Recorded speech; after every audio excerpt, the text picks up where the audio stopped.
Now I want to go ahead and point out to you that Obama is launching all of these wars in Libya, Syria, Central Africa, everywhere without congressional approval. And our system of checks and balances is in the crapper.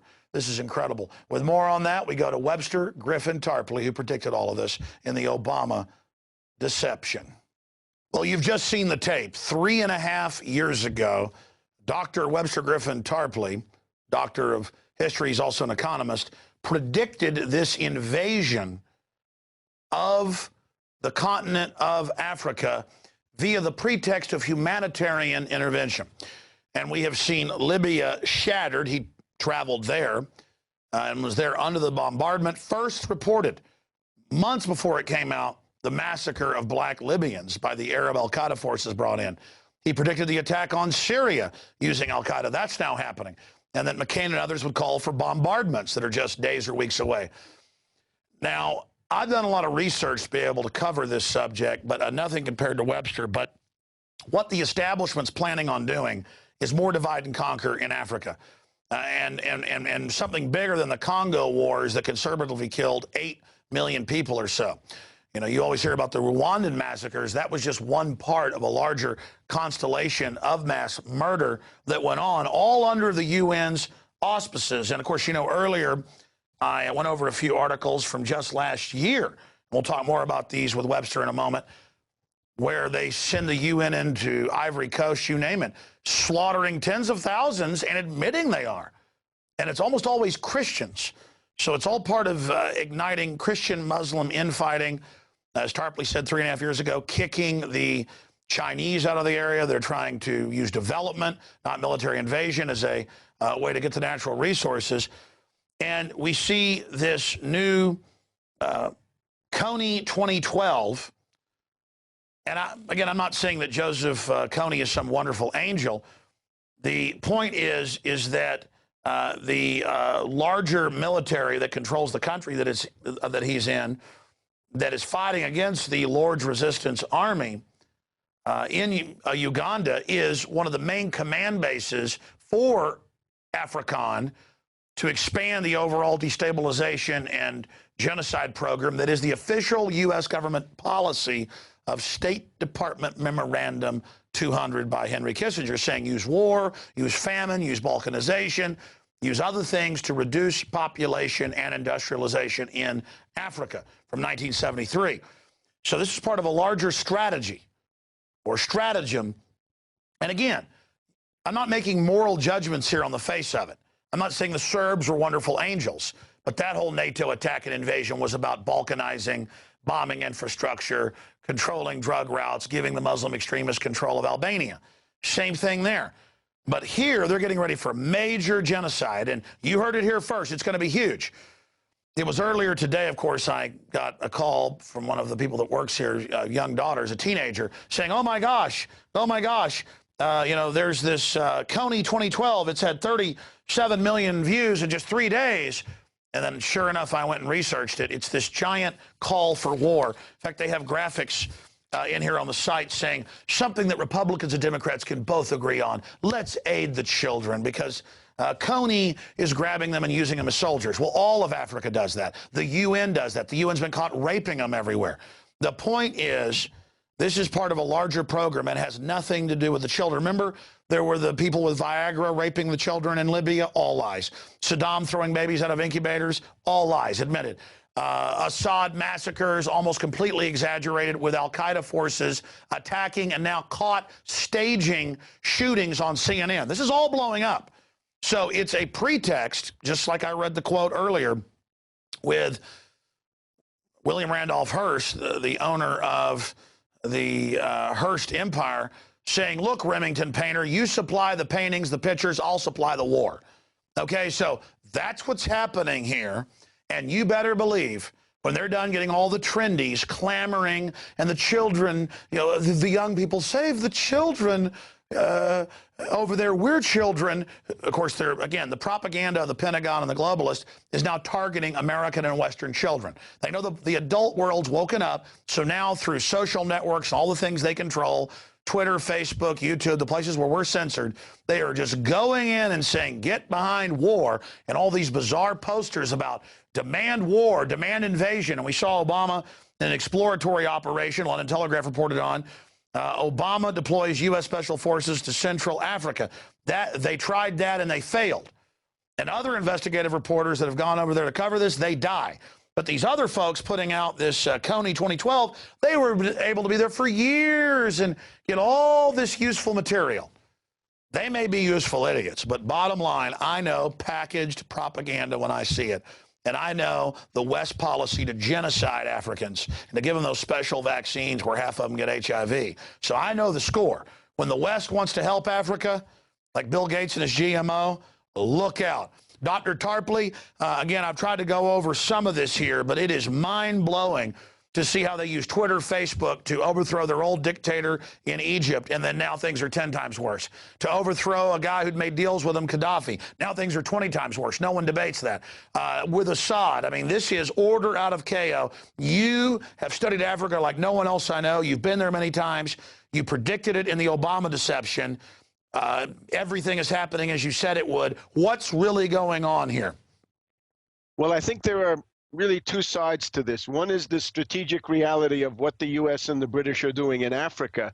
And then there's this viral video, right, from the Invisible Children organization with movie stars and political influentials, and how they're trying to create an actual war hysteria in the American people, which I think can be applied to Africa and also some other places. Let's just take a look at Uganda, which is where this is focused. For the past 25 years or so, since Yoweri Museveni became the dictator of Uganda, and he's a dictator. He's been there for 26 years, right? He's up there with Mubarak and some other people. You never hear that as a complaint, though. He's a great guy. We don't even hear a word about him. Museveni has been the dictator of Uganda since about 1986. And as a result of his rule, which is already with many atrocities and human rights abuses, there's a resistance movement in the northern provinces, which are inhabited by the Acholi people. And that takes this monstrous form of the Lord's Resistance Army under Joseph Kony. And Kony is the figure that is demonized in this film.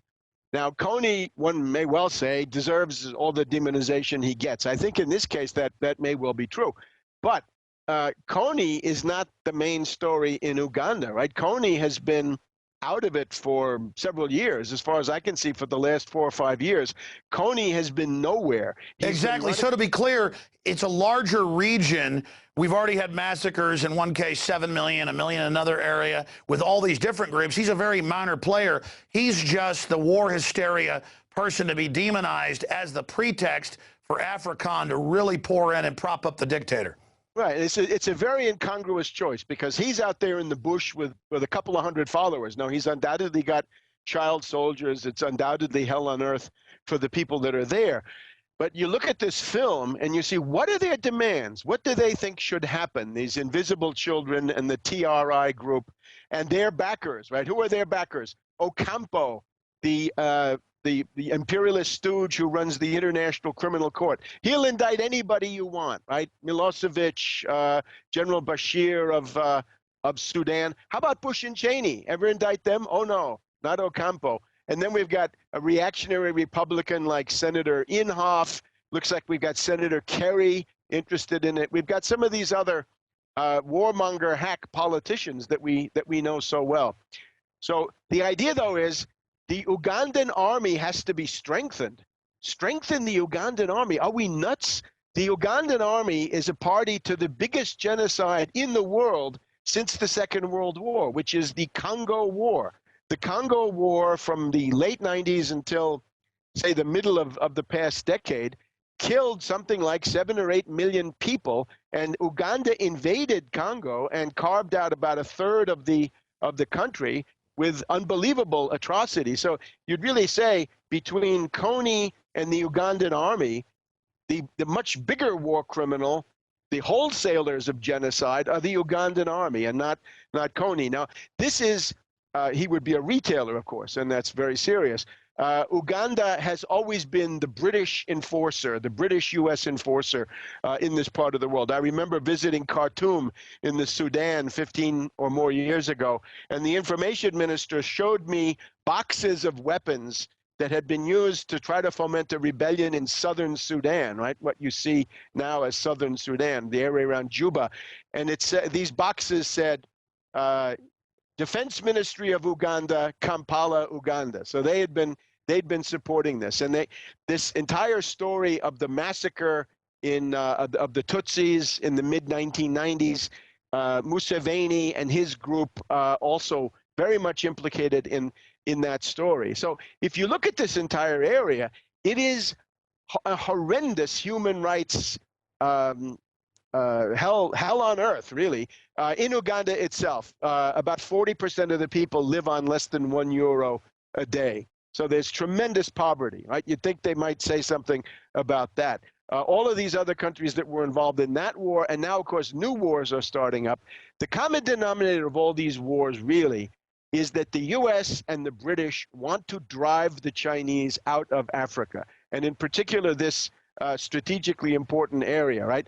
This is one of the main concentrations in the world of strategic minerals and strategic raw materials. Well, mainly rare earth minerals, key things that are needed in electronics. But Yes. let's expand on that. People say, well, good, America's defending its interest. These are globalists that actually shut down our industry and pay to move it offshore. So they're just using America's muscle. But that's exactly my point.